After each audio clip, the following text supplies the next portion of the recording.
52वी हिंद केसरी कुस्ती स्पर्धा सातारा या ठिकाणी होत आहे, जे की साहेबराव पवार वस्तादांनी हे भव्य दिव्य बक्षीस ठेवलेलं आहे. पाठीमागे बघू शकता तुम्ही, थार आलेले आहे, टू व्हीलर आल्यात, बुलेट आल्या, स्कूटी आली, ट्रॅक्टरही यायचं आहे. पण त्याच्या अगोदर एक सर्वांच्या मनामध्ये एक प्रश्न असते की ओपन गटामध्ये म्हणजे हिंद केसरी टायटलसाठी जे पलवान खेळणार आहेत यांचे लॉट्स कसे आलेले आहेत. एक उत्सुकतेचा प्रश्न असतोय. आपल्यासोबत भुजबळ सर आहेत, तेच सांगतील लॉट्स कसे आल्यात. वसत खान, या ठिकाणी खऱ्या अर्थानं 52वी जी महाराष्ट्र हिंद केसरी कुस्ती स्पर्धा होत आहे, ही एक अतिशय भव्य दिव्य स्पर्धा असून ही भारतातील अग्रगण्य अशी स्पर्धा होणार आहे.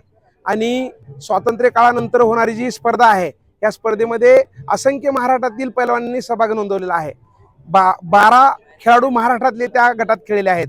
आणि त्यासाठी सकाळी जे लॉर्ड्स पद्धत झाली त्यामध्ये प्रामुख्यानं बापू असतील, त्या महान मराठी केसरी सन्माननीय माणिक भाऊ पवार असतील, सन्माननीय कापले साहेब असतील आणि सुधीरांना नाना असतील, या सर्वांनी अतिशय काटेकोरपणे काळजी घेतलेली आहे की कुणाचीही कुठलीही कुस्ती चुकीच्या पद्धतीने झाली नाही पाहिजे. यासाठी आंतरराष्ट्रीय दर्जाचे जे कोच आहेत, या कोचच्या माध्यमातून सर्व एक चांगल्या पद्धतीचे लॉर्ड्स या ठिकाणी पाडण्यात आलेले आहेत. प्रामुख्यानं या ठिकाणी ट्रिपल महाराष्ट्र केसरी DYSP विजय चौधरी यांचा सहभाग महाराष्ट्रामधून नोंदवलेला आहे. त्याचबरोबर आंतरराष्ट्रीय दर्जाचा आणि 3 वेळा उपमहाराष्ट्र केसरी असणारा महेंद्र गायकवाड या ठिकाणी लढतोय. त्याचबरोबर 1 वेळा महाराष्ट्र केसरी असणारा व आंतरराष्ट्रीय लेवलचा पैलवान पृथ्वीराज या ठिकाणी मोहोळ या ठिकाणी लढतोय. त्याचबरोबर एक लढवय्या पैलवान म्हणून ज्याची ओळख आहे असा शिवा चव्हाण, रविराज चव्हाण तोही या ठिकाणी लढतोय. त्याचबरोबर शुभम सिद्धनाळे जो की हिंदू गर्जना केसरीचा मानकरी आहे. त्याचबरोबर तुमचा मंगवडे पैलवान असेल, अक्षय मंगवडे असेल, विक्रम भोसले असेल, अशा महाराष्ट्रातल्या जयदीप पाटील ज्यांनी वाघोली येथे झालेल्या स्पर्धेमध्ये खूप मोठी एक कलात्मक डावावरती एक धक्कादायक निकाल नोंदवला, असा एक महान पैलवान त्या ठिकाणी लढतोय. आणि बाहेरून पाहिलं तर दिल्ली या संघातून अनिरुद्ध, त्याचबरोबर प्रीतपाल, जसप्रीत असे अनेक चांगले पैलवान या ठिकाणी लढत आहेत. आणि खऱ्या अर्थानं एक चांगल्या पद्धतीची स्पर्धा या ठिकाणी होणार आहे.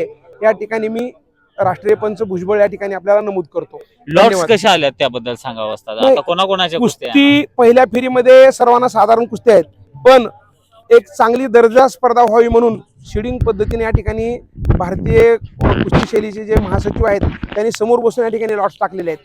आणि दिल्ली, हरियाणा, त्या ठिकाणी महाराष्ट्र असे खालून 4 वरून 4 अशा पद्धतीचे लॉट्स त्या ठिकाणी असणार आहेत.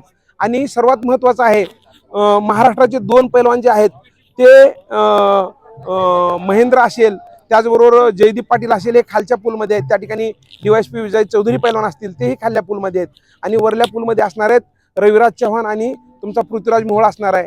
त्याचबरोबर तुमचा शुभम सिद्धनाळे असणार आहे.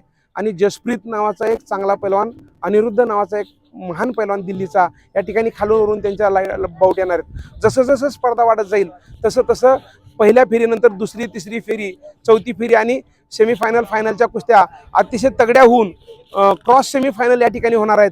कुणालाही कुठल्याही पद्धतीचा या ठिकाणी त्रास होणार नाही आणि निर्णय हे योग्य असतील आणि एक स्पर्धा चांगली होणार आहे. मंडळी, हिंद केसरीसाठी जी थार आहे ती आलेली आहे आणि ट्रॅक्टर यायचं आहे अजून, आणि बुलेट आहे क्रमांक 3ऱ्या विजेत्या पलवानांसाठी ओपनच्या, आणि ते गटात आहेत सर्व. आणि मुलींसाठी स्कूटी, अजून बक्षीस यायचं आहे.